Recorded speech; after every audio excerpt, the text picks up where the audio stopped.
en cada una de las cuales cabían 2 o 3 cántaros.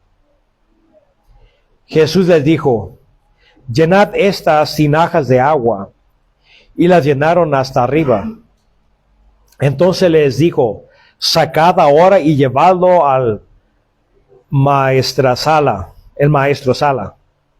Y se lo llevaron. Cuando el maestresala probó el agua hecha vino sin saber de dónde era, aunque lo sabían los sirvientes que habían sacado el agua, llamó al esposo y le dijo: todo hombre sirve primero el buen vino, y cuando ya han bebido mucho, entonces el inferior. Mas tú, ¿has reservado el buen vino hasta ahora? Bueno, oremos. Querido Padre Celestial, estamos delante de tu presencia, Señor,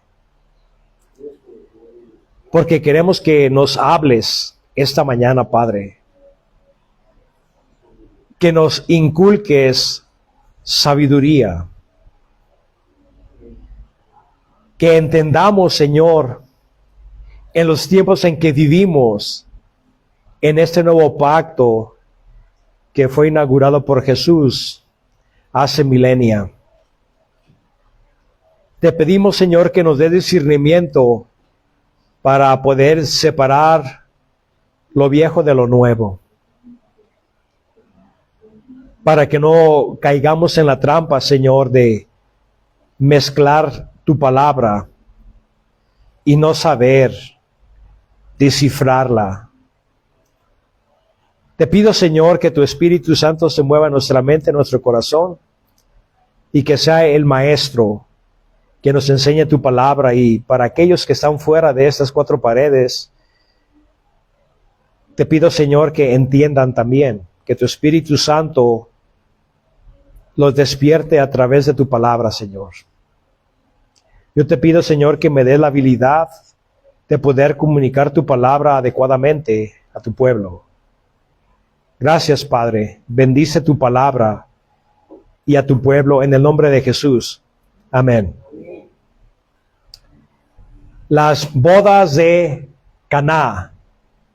Aquí no está hablando de Canaán, como es toda la tierra de Canaán. Cana era una ciudad pegado a Nazaret. Y es obvio que por el texto, estos eran invitados porque eran parientes de Jesús, eran parientes de María. Pero Jesucristo aquí va a hacer algo tremendo para enseñar el nuevo pacto simbolizado en vino.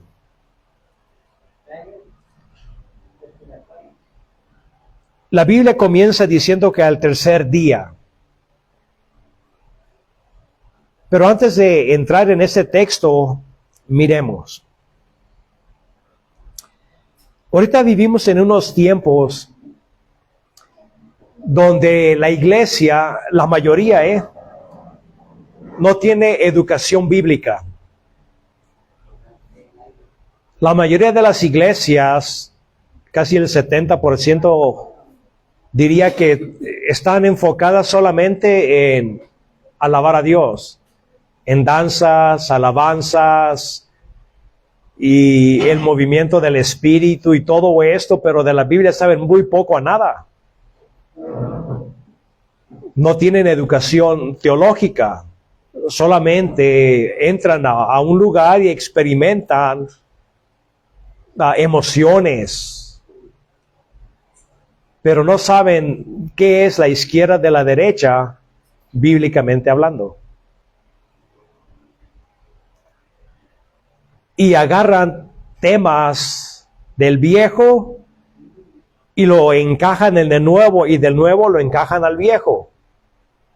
Esto no funciona, hermanos. Déjenles digo un ejemplo. Las vírgenes que nos dice el capítulo 25 de Mateo. Allí a fuerzas quieren encajar a la iglesia. y no encaja allí. Y así es que tienen que ser maromas para atrás, para adelante y para los lados para tratar de meter a la iglesia allí, pero no funciona. Porque ese pasaje no se refiere ni a la iglesia, se refiere a Israel en el futuro. Y es lo que les digo. Nosotros como iglesia tenemos que discernir, tenemos que hacer una hermenéutica correcta para entender la Biblia.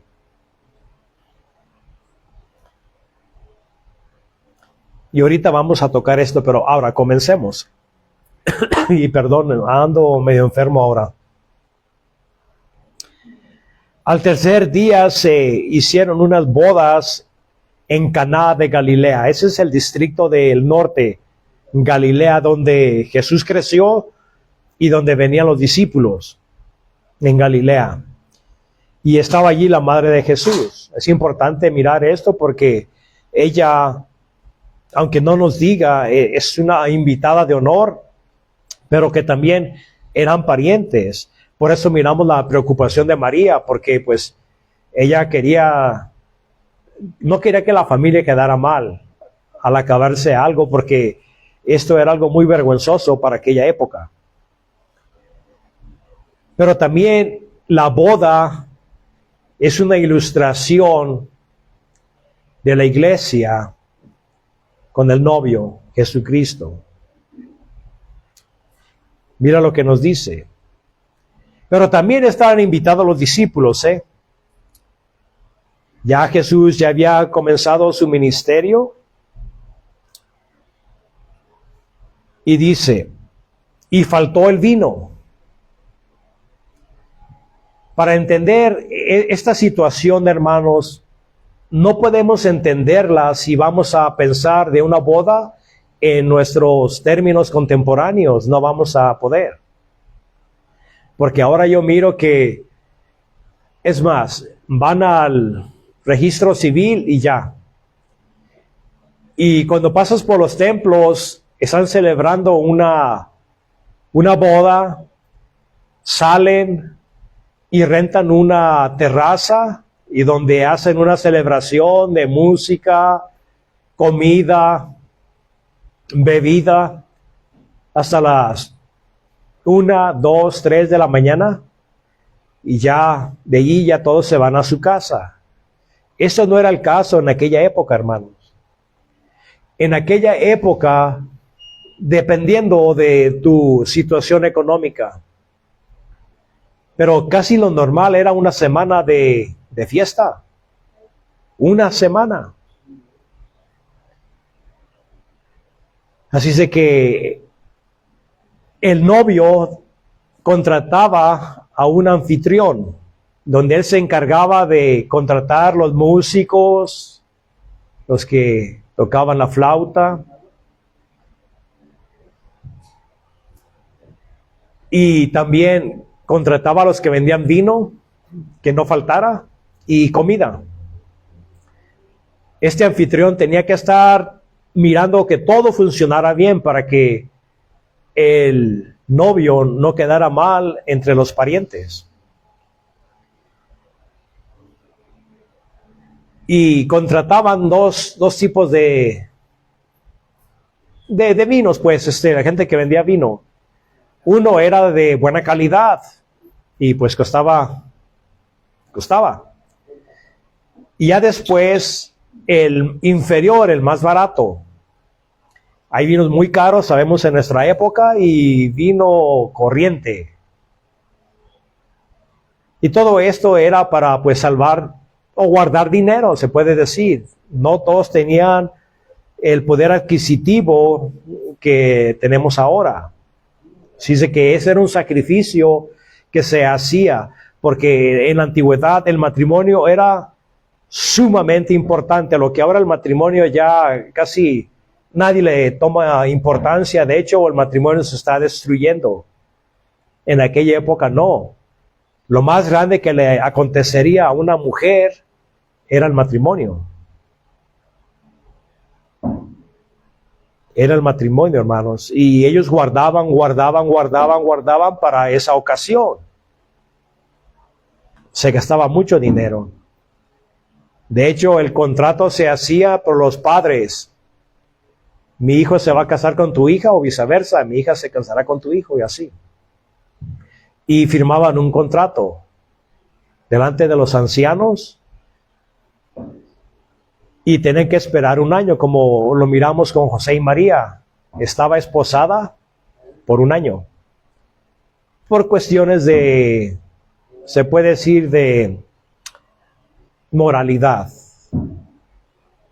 Después del año, cuando estén el contrato, el novio se iba a la casa de su padre y hacían unos cuartos pegados a la casa de su padre, donde después del año, cuando venía por la novia, hacían la festividad de una semana y después se la llevaba a su casa, a la casa de su padre. Análogo con lo que Jesús va a hacer con la iglesia. Así es que era algo muy grande, una boda. Las vírgenes, las 10 eran invitadas, o lo que llamamos ahora las damas de boda, ¿no? Bueno, todo eso sale de Israel, pero ahora ya, que yo sepa, ya no se celebra eso. Pero eran 10 parientes de la novia que las invitaba para celebrar. Y eran primas, hermanas, y pues todos eran parientes de una manera u otra. Pero la importante era la novia. Entonces Jesucristo, siendo el maestro, rabino, va a usar esta situación y del casamiento para hacer o promover un mensaje espiritual sobre a qué vino a este mundo. ¿A qué vino a este mundo? Así es que María, preocupada por sus parientes para que no vayan a quedar mal delante de los invitados, vino a Jesús y le dijo, no tienen vino. Y noten, hermanos, lo que dijo Jesús. ¿Qué tienes conmigo, mujer? Y eso es algo que al católico lo espanta, porque no le llamó madre. La única ocasión donde le llamó madre fue a la cruz, donde él estaba encargando a María, al discípulo amado, a Juan, a este Juan que está escribiendo esto. Pero ya de ahí todo el tiempo le decía mujer, mujer, mujer. Tal vez él, sabiendo que la iban a hacer una diosa en el futuro, no la llamaba madre, como ahora le dicen que es la madre de Dios. Le dijo mujer. Y si tú le preguntas a cualquier rabino, decirle a tu madre mujer, que si es falta de respeto sí o no, y cualquier rabino te dijera, sí, tú no puedes decir eso a tu madre. Es una falta de respeto. Pero Jesucristo nunca le dijo madre a María. Porque ella tenía que entender que solamente fue una mujer que fue utilizada por Dios para traer al Mesías a este mundo, pero de ninguna manera se debe de exaltar más allá de lo que ella es, una sierva de Dios. Mujer. ¿Qué tienes que ver conmigo, mujer? Mi hora no ha venido todavía. No ha llegado. No ha venido mi hora. ¿A qué se refería? ¿Qué tiene que ver? No ha llegado mi hora con el vino. Nada. Pero sí, él va a usar una ilustración para enseñarles el nuevo pacto. El vino, hermanos, es simbólico también, así como la levadura en la Biblia. Y fíjate lo que él dice. Mi hora no ha llegado.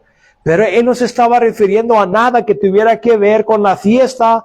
Él se estaba refiriendo al vino o el nuevo pacto que él iba a establecer. Acuérdense, hermanos, que en el aposento Jesucristo pasó el cáliz. ¿Y qué les dijo? Tomen, beban. Dice, porque eso es simbólico de mi sangre. Y eso era el símbolo del nuevo pacto en mi sangre. Así es que estaba usando la ilustración del vino del cáliz para anunciar la venida de un nuevo pacto. Y aquí también les está diciendo sobre el nuevo pacto que Él vino a establecer. Para que la boda que va a tener la iglesia con Él se inaugura con vino nuevo. El vino, hermanos, fíjense, también en el Antiguo Testamento se puede usar esta ilustración para decir sobre el viejo pacto. Y de hecho lo va a usar.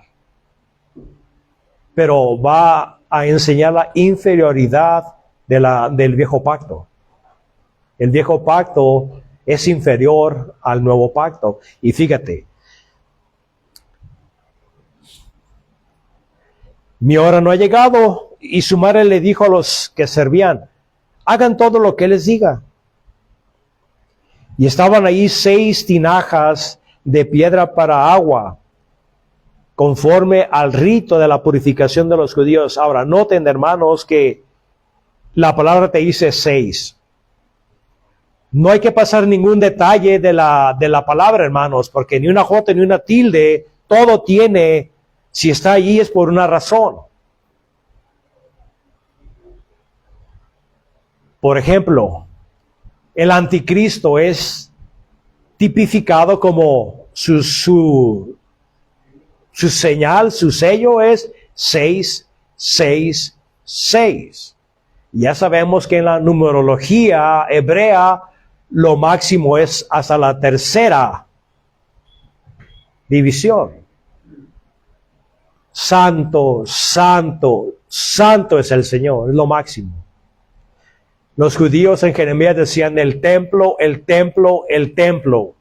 Era lo máximo. También Dios es tipificado como un 7. ¿Por qué? Porque el 7 es el símbolo de la perfección. Y el 6 es la imperfección. Por eso el anticristo es un 666.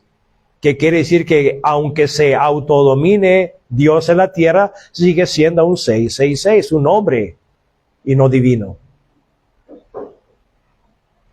Aquí el 6 representa la ley que no puede justificarte. La ley, aquí las tinajas, esos son los ritos de la purificación. Que no pueden, no importa cuántas veces te laves, no pueden, sigue siendo solamente un rito de purificación, pero es un 6. No puede perfeccionarte. Y eso es lo que el libro de los Hebreos nos comenta, hermanos.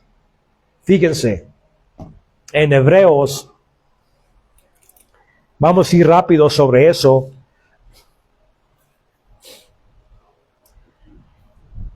Rápido para que lo apunten. 7:18 dice, porque de una mano dice, hay una nulificación del primer mandamiento por causa de su debilidad y porque no aprovecha nada. En el 19 dice, porque la ley no perfecciona nada.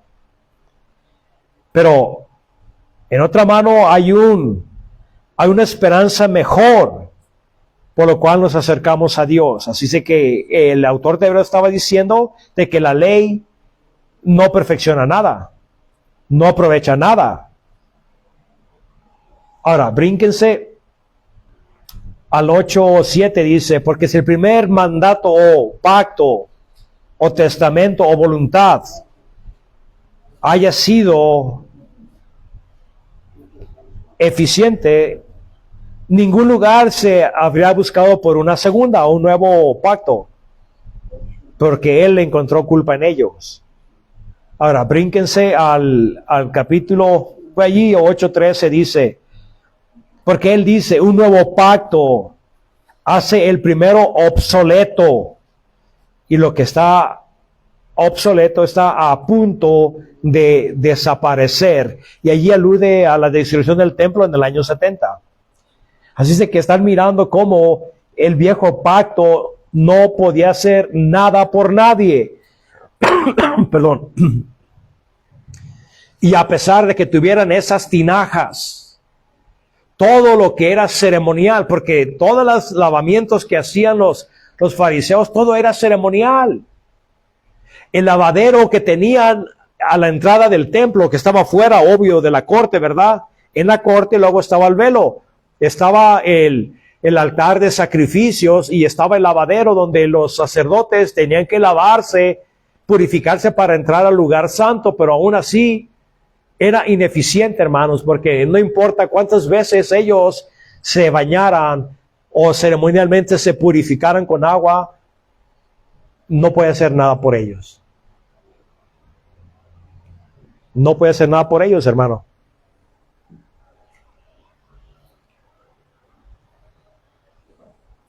Y aquí estamos mirando que parte de los ritos ceremoniales, los judíos tenían sus tinas en sus casas.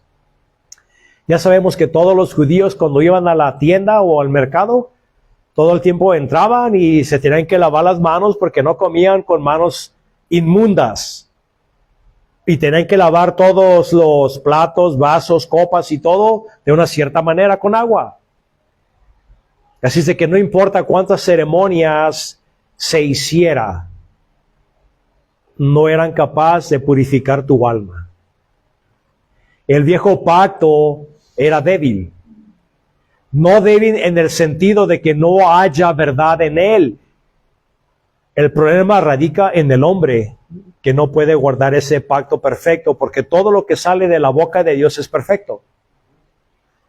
El problema somos nosotros. Y en aquel entonces el problema eran los judíos que nunca pudieron alzarse a la obediencia perfecta a la ley. Así de que era meramente, ellos estaban entretenidos en ceremonias, pero ceremonias que nunca podían borrar el pecado. Ahora miren, así de que conforme al rito de purificación de los judíos, y esto ya era una tradición porque Dios nunca les dijo que tuvieran 6 tinas. Y ellos ya tenían sus tradiciones, si lo ponemos de esa manera. Y había en cada uno 3 cántaros.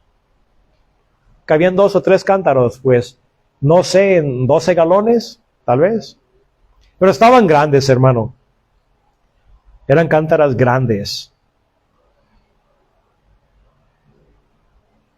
Su madre dijo a los que servían, haced todo lo que les dice. Entonces Jesús les dijo, llenen las tinas de agua.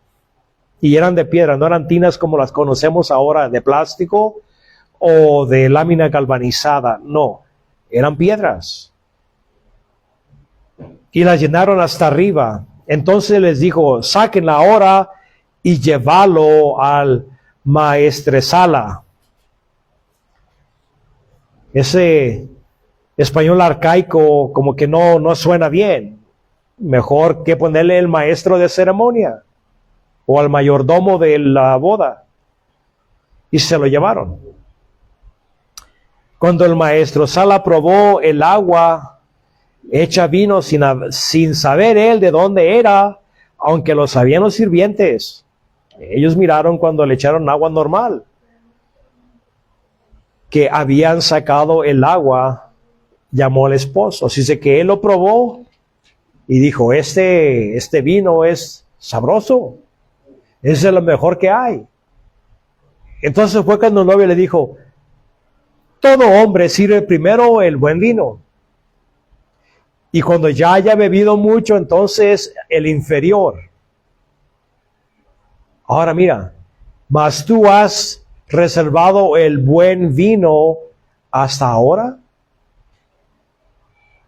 Él, siendo el maestresala, él les dio primero lo mejor que tenían.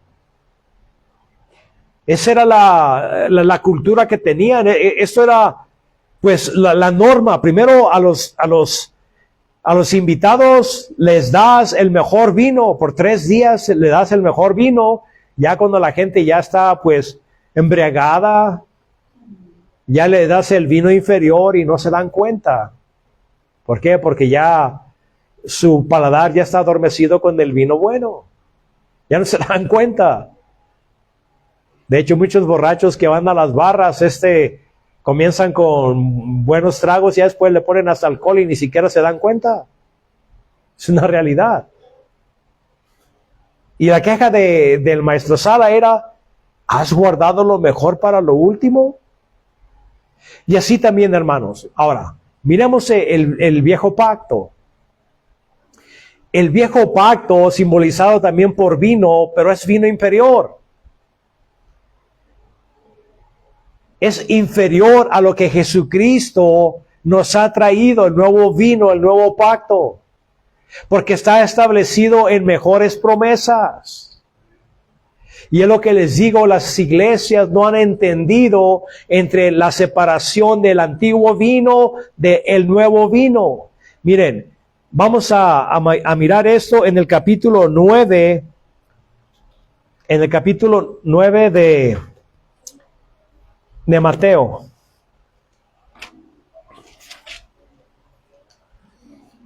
(9:15). Bueno, vamos a comenzar desde el 14, dice. Entonces vinieron a él los discípulos de Juan, diciendo, ¿por qué nosotros y los fariseos, ayunamos muchas veces y sus discípulos no ayunan? De cierto, todo eso comenzó desde los fariseos, que le fueron a decir a los discípulos de Juan que por qué los discípulos de Jesús no ayunan, al igual que nosotros. Ya sabemos, hermanos, cómo los fariseos ayunaban. Los fariseos decían que ellos daban el diezmo del anís, de la menta. Ellos se jactaban de que 2 veces por semana ayunaban. De hecho, hermanos, se volvió una tradición que 2 veces por semana ya era una tradición. Porque ya no estaban celebrando el ayuno como una relación con Dios. Los discípulos de Juan, los fariseos también.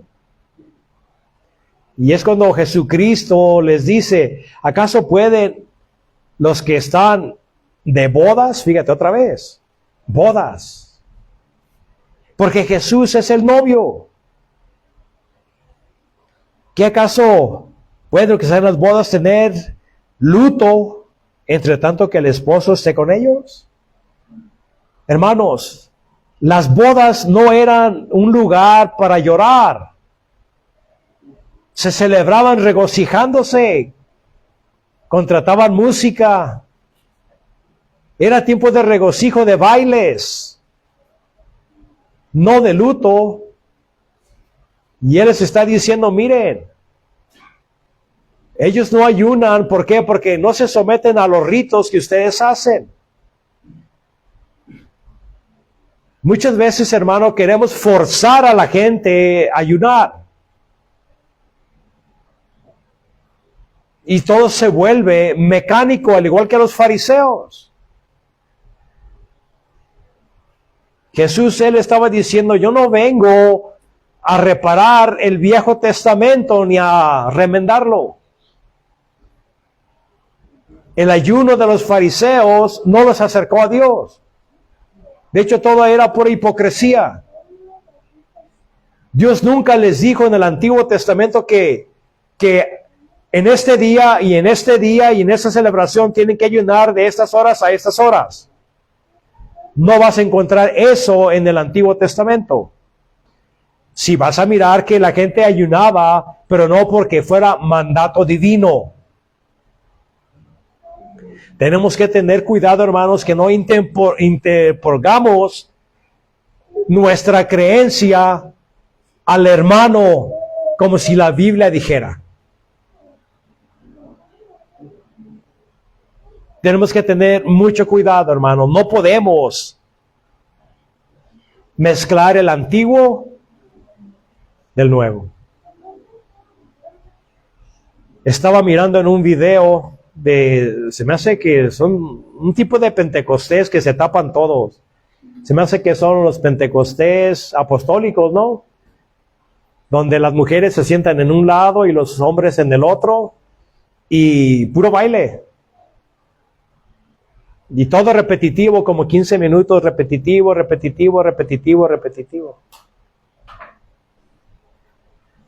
Todo se vuelve una tradición. Y dice, nosotros hacemos esto porque David danzaba. Él no danzaba todos los días y cada sábado. Él danzó en una celebración donde la arca fue movida porque no había sido movida en 100 años. Quiere decir que David danzaba cada 100 años.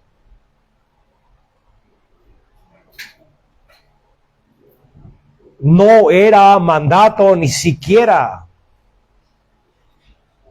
Pero toman el Viejo Testamento para hacer una doctrina ahora donde no encaja, porque el contexto es la celebración de la movida del Arca del Pacto. Era una celebración nacional, no personal.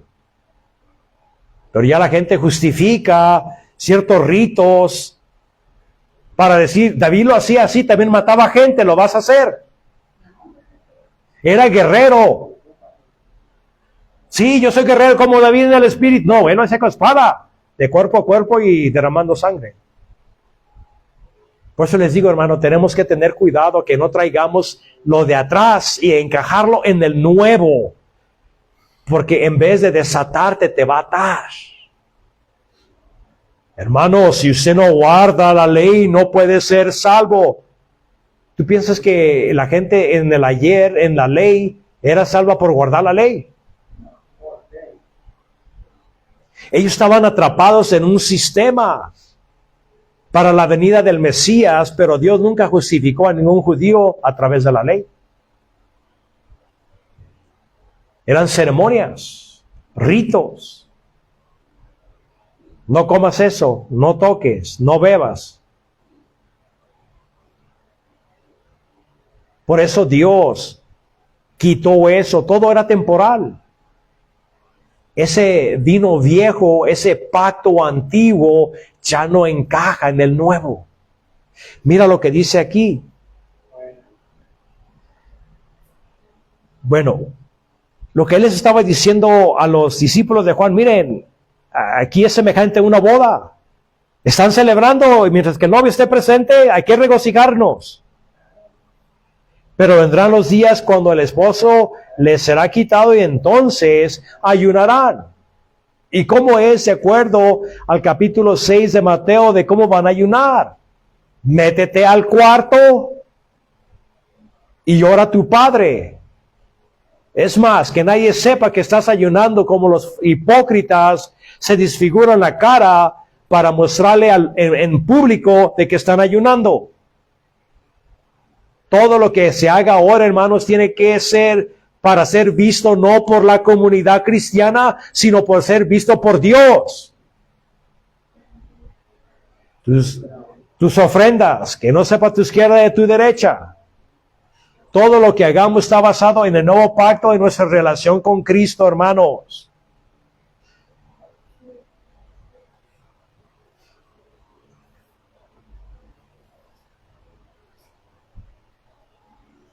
Es bueno ayunar, sí, pero está basado en tu relación con Dios. Porque muchas iglesias ponen hasta un papel donde en ciertos días o ciertas horas tal fulanito, fulanita va a ayunar. Eso no es lo que la Biblia nos enseña. Eso es parte de tu devocional con Dios. Y a veces queremos someter a los hermanos, al igual que los discípulos. ¿Por qué no ayunan?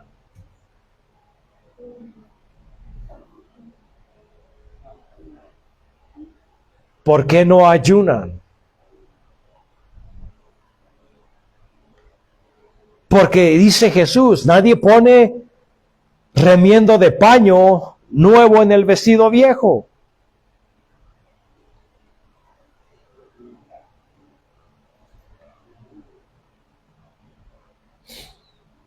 ¿Qué es el paño? Pues es un parche. Es un parche nuevo en vestido viejo. ¿Qué es lo que él estaba diciendo? Ahora miramos que los trapos o las vestimentas están bonitas cuando están colgadas en una tienda, pero ya después cuando las lavas se encogen. Y él está usando ahora la vestimenta para hacer un mensaje central, que es sobre el pacto también. Está usando el vino, pero ahora lo está simbolizando en vestimentas y luego en pieles. Cuando tú agarras una camisa, la lavas y ya se hace chica. Pero si se rompe, vas a agarrar un parche nuevo y se lo vas a poner. Si lo haces, ¿qué va a pasar a la segunda lavada? Va a encoger el parche y se va a romper. Eso es lo que él está diciendo. Y fíjate también lo que te dice. Porque si hacen eso, dice, va a ser peor la rotura que como estaba. Ni echan vino nuevo en odres o pieles viejas. Ahora, hermanos, podemos, bueno, donde quiera es puro vidrio, ¿no? El vino. Puro vidrio. En la antigüedad no tenían esto, hermanos. Así de cómo es de que la gente compraba vino, pues las pieles que sí tenían muchas ovejas, animalitos, les quitaban la piel, las remendaban y ponían el vino en la piel. Pero lo que se hacía era una piel nueva con vino nuevo. Porque la piel tiene elasticidad, se estira. Y en la fermentación del vino, porque suelta gases, cuando pues se está fermentando el dulce, los azúcares se están transformando, haciendo alcohol, sueltan pues es un gas. Y se expande, se hincha. Pero llega al punto donde ya no se puede respirar más. Ya nomás le quitas la tapadera y lo desinflas y lo vuelves a tapar, pero ya está retirada la piel. Ahora, agarra una piel vieja y pone vino nueva, ¿qué va a pasar? Bueno, la fermentación va a estirar otra vez, pero como la piel ya se restiró una vez, ya no va a restirar más y lo que va a pasar es, ¡pum!, va a tronar y el vino se va a arruinar. Estas ilustraciones estaba usando Jesucristo sobre el viejo pacto y el nuevo pacto. Jesucristo, hermano, no vino a parchar el antiguo pacto. Él vino con vino nuevo. Pieles nuevas, vino nuevo. Totalmente diferente a lo que se le hizo a la casa de Israel cuando él hizo el pacto de acuerdo a Jeremías 32. No, él no vino a remendar como las garras, él no vino a parchar, no vino con pieles, él comienza de nuevo, hermanos. Por eso tenemos que tener mucho cuidado, hermanos, les digo, de no agarrar cosas del Viejo Testamento y encajarlas en el Nuevo, porque vas a ser un desastre. Pablo dice en Timoteo, la ley es buena si sabes usarla adecuadamente. Porque si no tiene la potencial de esclavizarte. Un nuevo pacto, una piel nueva, vino nuevo. Todo eso habrá quedado atrás. Por ejemplo, la ley. La ley ceremonial. Las ceremonias de nuevas lunas cada mes. Que la Pascua, que los primeros frutos, tabernáculos, estamos estudiando esta mañana, todo eso es la ley ceremonial.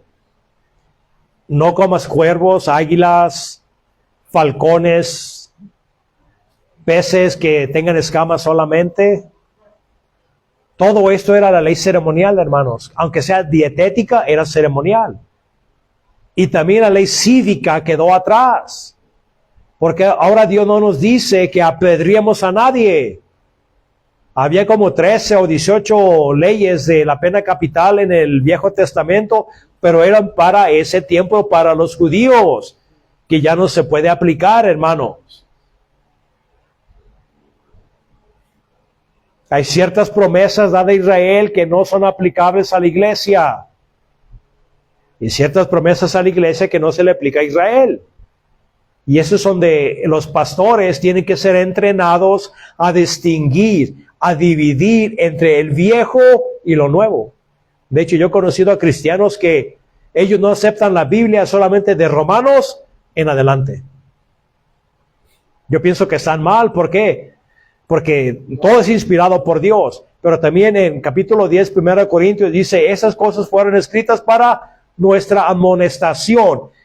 Hay principios espirituales en el Viejo Testamento, por lo cual podemos nosotros tomar para aplicarlo a nuestra vida, y tenemos que tener así un cuidado. Uno de ellos es para que no nos volvamos idólatras. Si Dios sigue odiando la idolatría en el Viejo como en el Nuevo, claro. Sigue odiando la inmoralidad, claro. Pero antes la idolatría era castigado con la muerte, ahora pues no te pueden matar, ¿verdad? Porque estamos en un nuevo pacto.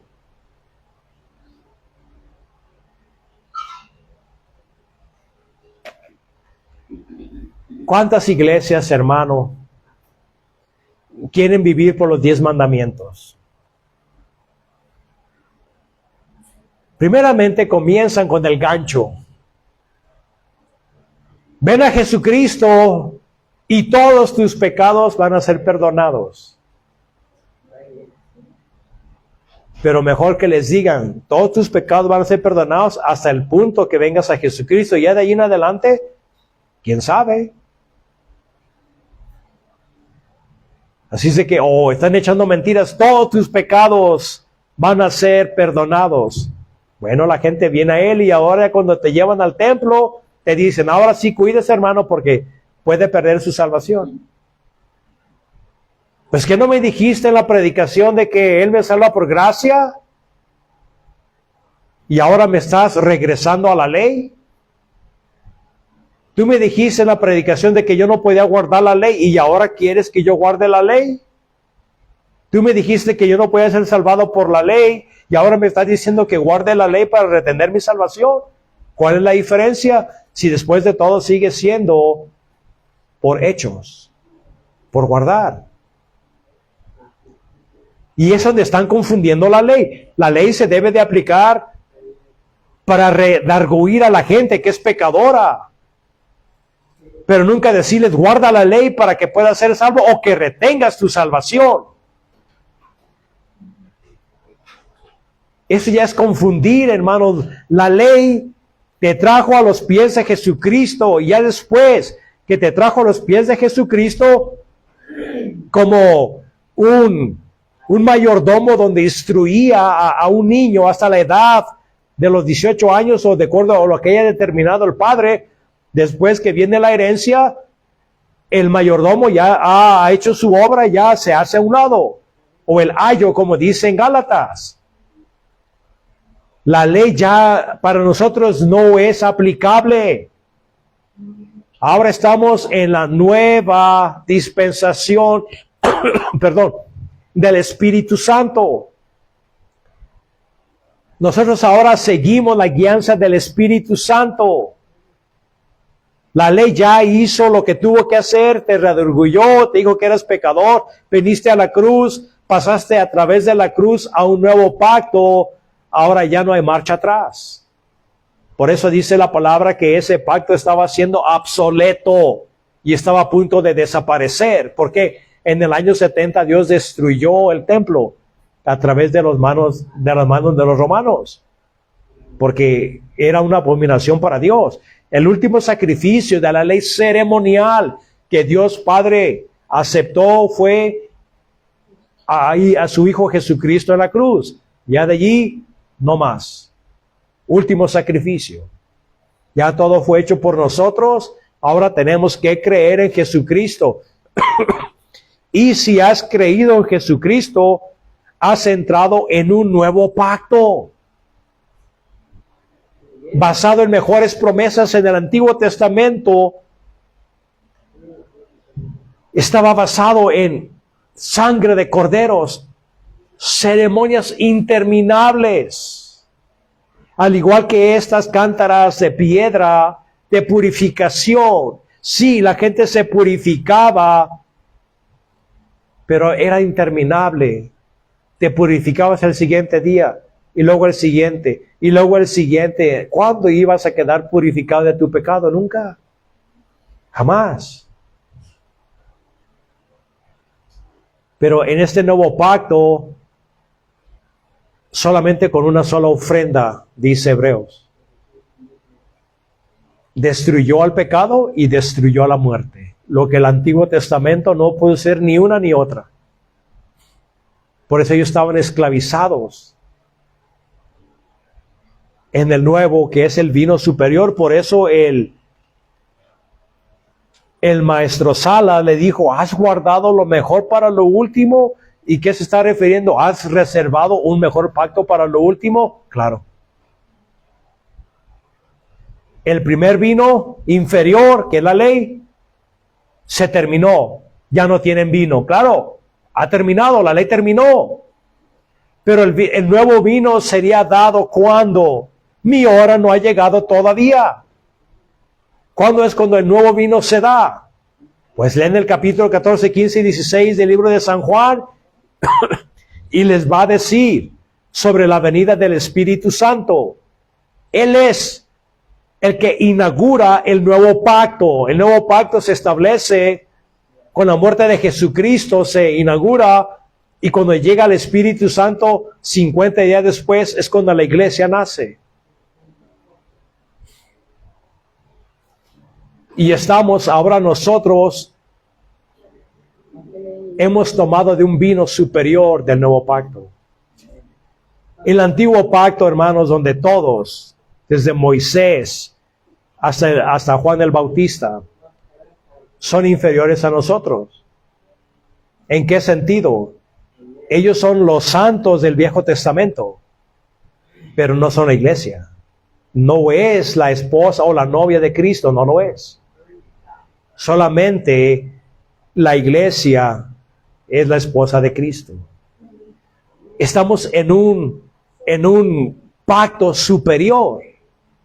Pero llegará el día, hermanos, en que las puertas de este pacto, al igual que el viejo, se van a cerrar.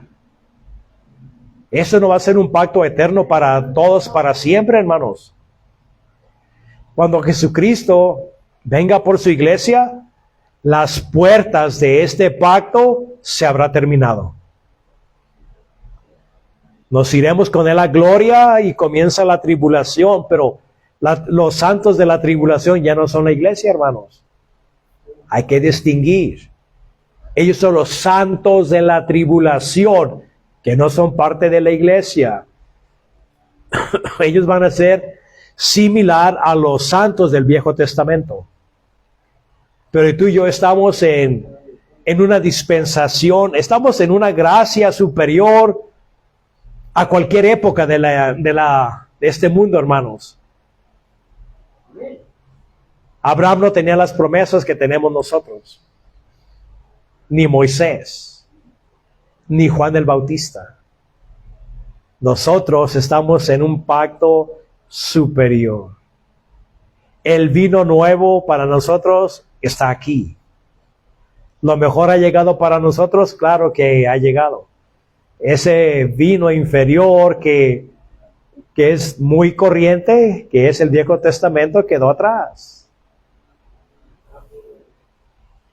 Esto es lo que la palabra del Señor nos dice, hermanos. Ahora miren, para aquellos que quieren vivir bajo el pacto antiguo, en Gálatas 3,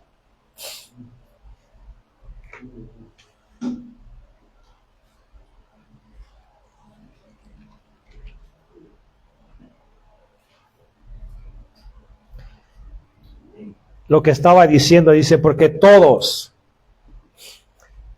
aquellos que dependen de la ley, y toda iglesia que te diga tienes que guardar el estándar para no perder tu salvación, están viviendo por la ley. No están viviendo por la gracia. La ley ha sido crucificada juntamente con Cristo. Capítulo 2 de Colosenses. El escrito de decretos que era contrario a nosotros, Dios la quitó y la clavó en Cristo. Él cumplió la ley por ti y por mí. Por eso Dios te mira a ti perfecto. ¿Por qué? Porque Cristo lo hizo por ti. Él caminó la vida perfecta por ti, guardó la ley por ti, murió por ti, resucitó por ti, se alzó al cielo por ti. Llevó a nuestra humanidad hacia el cielo para nuestra redención, hermanos. Todo lo que Cristo lo hizo, todo lo hizo por ti. Así es de que de principio a fin, toda nuestra seguridad es por la obra de Cristo, hermanos. Solamente. Porque todos los que dependen de la ley están bajo maldición. Si me escuchas, si estás en una iglesia donde te están atemorizando de que si haces ciertas cosas, y yo no digo que peques, Dios nos manda que no pequemos, pero somos de carne, hermanos. Flaqueamos, a veces resbalamos, a veces nos rebelamos, seamos sinceros. Pero eso no quiere decir que no estés en Cristo, sino que ocupas madurez, ocupas más disciplina, más lectura, más oración para que no flaquees y el pecado no se adueñe de ti. Pero nunca vas a estar fuera de Cristo si estás en Cristo. Pero si tú estás asustado porque no puedes guardar el estándar o quieres retener tu salvación por guardar el estándar, tengo malas noticias para ti. Si tú dependes del mérito de la ley, entonces Dios te dice, estás bajo maldición. Porque escrito está.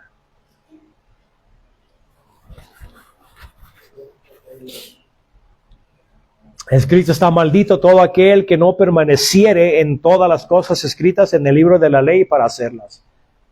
Dios no acepta ni un solo error, ni un solo. Si vas a guardar la ley, no nomás es un mandamiento, es toda la ley. Porque la ley es la ley de Moisés o los 10 mandamientos. Si tú ofendes uno, has quebrado todas de acuerdo a Santiago. Por eso es imposible de que cualquier persona se salve o que retenga algo por guardar la ley. Nunca lo vamos a hacer, hermanos. Por eso este nuevo pacto está basado no en observar leyes, que los judíos nunca pudieron guardar ni una. De hecho, cuando se encontraron el libro de la ley, ni siquiera habían celebrado los tabernáculos por casi 500 años. Se olvidaron. Por eso les digo, los judíos nunca obedecieron lo que se les mandó. Y mucho menos los 10 mandamientos. Y así también tú y yo no los podemos guardar. Por eso Dios tuvo que intervenir y hacer un pacto superior. Y este pacto se encuentra en Jesucristo, donde Él es el que paga tu deuda. Él es el que perdona tu pecado y te imparte su justicia. Jesús les decía, es para vuestro beneficio de que yo me vaya. Porque si yo no me voy, yo no puedo mandar al Consolador, que es el nuevo pacto, el Espíritu Santo. Por eso dice, mi hora no ha llegado todavía. ¿La hora de qué? De mandar al Espíritu Santo. Cuando el Espíritu llega a la vida de un creyente, de allí es sellado eternamente. Y toda la obra redentiva de Cristo de principio a fin se la aplica a esa persona. Entra en un pacto con Jesucristo, que es el nuevo pacto. ¿Basado en qué? Yo tengo pacto con Dios que su sangre me ha redimido. Yo no tengo que hacer nada, porque soy sincero, no puedo guardar lo que Él me diga de todos modos. Pero Dios ha pactado conmigo de que si yo creo que Él hizo esto por mí, que me garantiza de que yo seré salvo. Y saben que Dios no puede mentir. Pero al mismo tiempo tenemos que recordar, hermanos, que el pago que Jesucristo tuvo que pagar fue alto. Le costó la vida. Lo que tú y yo tenemos que haber sido castigados con la muerte, tú y yo. Él lo hizo por ti y lo hizo por mí. Y ya hemos entrado en un nuevo pacto, donde se nos garantiza desde ese día que naces de nuevo, tienes la garantía de que vas a ir a gloria. No importa qué es lo que te pase en esta tierra, no importa nada. La garantía es que vas a llegar porque Cristo es el que inicia tu salvación y la terminará llevándote hasta la eternidad, hermanos. Así de que acuérdense, el viejo pacto queda atrás. Tengan cuidado, no lo revuelvan. El nuevo pacto ahora es aplicable a nosotros. No estamos en el tiempo de la ley con sus ritos y ceremonias. Estamos en la época del Espíritu, donde ya las ceremonias y todo lo demás ya no encaja. Antes se proclamaban todos, vamos a ayunar, pero todo estaba basado en luto. Había una calamidad en Israel, todos vamos a ayunar. Pero todo estaba asociado con invasiones, con luto y todo eso. Por eso esos ritos del pasado quedan atrás. Ahora todo está basado en una relación con Dios, hermano, en el nuevo pacto. El problema es, estás en Cristo. Es que, pastor, yo voy a la iglesia, sí, pero estás en Cristo. Es que, pastor, yo tengo una Biblia, sí, pero estás en Cristo. Pastor, pues yo he confesado, sí, pero estás en Cristo. Es que, pastor, yo he firmado una tarjetita, sí, pero estás en Cristo. Porque la garantía donde Dios entra en pacto contigo es cuando hay un arrepentimiento genuino, cuando hay contrición, cuando en realidad te duele hasta lo más profundo de tu ser haber ofendido a Dios. Y le pides perdón a Dios y buscas la reconciliación con Dios. Porque todo lo demás, cosas externas, no salvan a nadie. Pero la convicción del Espíritu Santo y una transformación del alma es lo que salva. Ahora pregúntate, ¿estoy yo en Cristo? Si estás en Cristo, tienes las promesas, y si no, lo que tienes que hacer es, ve a Jesús, arrepiéntete. Arrepiéntete para que el pecado no vaya a ser tu ruina. Porque Dios tiene misericordia de todos aquellos que vienen por fe en Él. Dios les bendiga, hermanos.